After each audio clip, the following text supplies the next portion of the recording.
mějte hezky. Ano, ahoj. Ahoj. Máme vás hrozně moc rádi. Tak, mega. A budeme se na vás těšit na dalších koncertech. Yes. Ahoj. Co jsme udělala?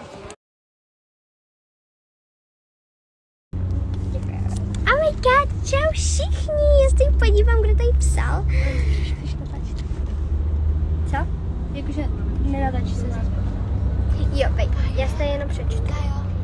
Čau všichni, zdravím všichni. Já teďka budu úplně všichni zdravit, protože chci. Čau, Aničko.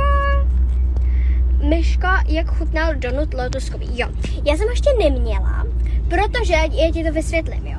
Protože já jsem jela potom k Amálce a já jsem na ní neměla, jakože, měla jsem na ní chuť, ale nechtěla jsem se ho úplně kapat, protože já si ho dám doma. My teďka jedeme, že domů, takže tak. Čau, Ančátko! Nebo ne? Ne, tady. Elinko, promiň. To spletla fanpage. Ahoj. Tady je Amálky dvojčátko. Ahoj. Holky, čau.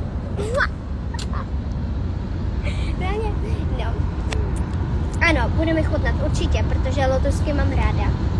Lotuskový věci. Prosím, ahoj. Prosím, ať Nelinka řekne, jestli mě má ráda. Hvězdička Nelinka. Tady. Ano, mám tě moc ráda. A mám tě fakt moc ráda, jsi super.